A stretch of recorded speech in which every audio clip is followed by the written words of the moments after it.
You can only have so many chances. Freddy Adu, without a soccer club, returns to RFK Stadium. If everything had gone exactly according to plan, Freddy Adu would have been in a soccer stadium in Europe on Saturday afternoon, in his prime at age 28, starring for a big club, tormenting opponents with exciting bursts and preparing to guide the United States to the World Cup next summer. Rather, the one-time teenage phenomenon was on the field's edge at RFK Stadium, greeting former DC United teammates while standing some 20 steps from where he made history 13.5 years ago.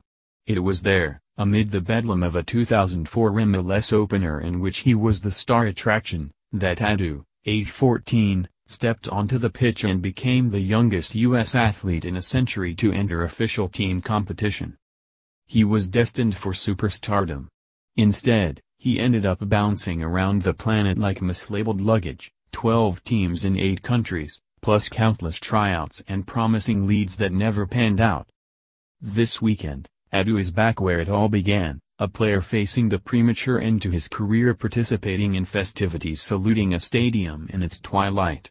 He might play in Sunday's alumni game, then he'll watch United lower the curtain on 22 seasons at the old venue on East Capitol Street with the 2017 finale against the New York Red Bulls. United will move into Audi Field next year.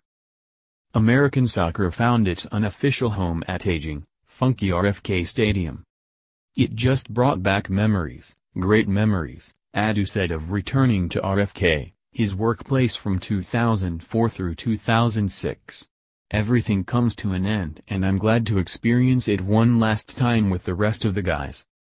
Adu, born in Ghana but raised in Montgomery County, lives in Rockville. He has been without a contract since making 5 appearances, 1 start, for the 2nd Division Tampa Rowdies last year. He works out regularly with a former United fitness coach and, in an effort to resume his career next year, plans to enter an intensive conditioning program in Arizona or Florida this winter. In other words, he has not abandoned hope.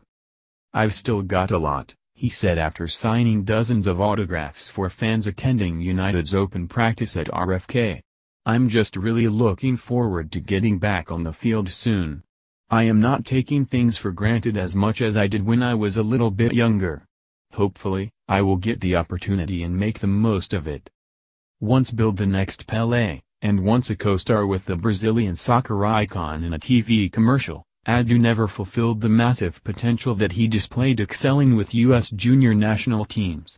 He was, he admits, too young for a pro career. He became spoiled and didn't work hard enough, and found himself in bad situations with various teams and coaches. This past summer, Adu was prepared to join a Polish team. The technical director wanted him but the coach didn't. So he turned down the offer. "I can't afford to go to another team and not play again," he said. "That would be it for me. You can only have so many chances." So he'll try getting himself into tip-top shape and await a fresh opportunity. Given his track record, there aren't many options left, especially for someone who will not have played competitively in more than 18 months. "When people know you, it's a good thing but it's also a bad thing," Adu said. "When you're playing and playing well, you're going to get a lot of praise. But when you're not playing, you're going to get destroyed. That's what has happened to me the last couple years. I've gone through a lot of criticism, and rightfully so because I haven't played well and haven't played a lot." Asked what he would have done differently over the years, he said, "A lot. A lot. Because there's a lot of things that I think back on and I'm like, I was young. I was naive. When you get older, reality hits you at some point and you're just like, man, did you ever think you would be in this situation, going a whole year without playing soccer? I never thought that in my whole life. Now you've got to change a lot of things. I have had a year to reflect on everything." He has leaned on family members and Trevor Mowat, his longtime sports psychologist, to get in the proper frame of mind. "There are a lot of things I would change, the way I approach everything.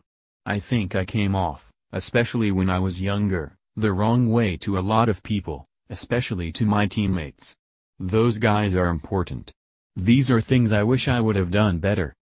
Almost half of a lifetime ago, Adu stood on the same RFK pitch, waiting to replace Elko Eskandarian. RFK is fading out. Adu isn't quite ready. "I can't believe it," he said. "It just flies, man, it flies. I was 14-15 when I came here. I'm 28 now. It's just weird. It went fast. Now I understand, when he signed, people were like, don't take it for granted, it goes by quick. I'm like, goes by quick. I'm only 15. I've got a long time. And then you blink and you wake up, and it's like, oh, man. It does go by quick. You have to make the best of it when you can." DC United vs New York Red Bulls. Where? RFK Stadium. When? Sunday at 4 p.m. TV, News Channel 8. Records, United 9-19-5, 32 points, Red Bulls 13-12-8, 47 points. More on RFK Stadium. RFK and its sports teams, a brief history and photos. United played nearly 450 matches at RFK. Here are the top 20 memorable moments.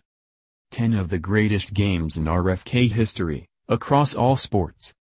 DC Sports Blog, see who you can find in DC United's last call at RFK artwork. Sverluga, as RFK Stadium loses its final tenant, let's remember the rich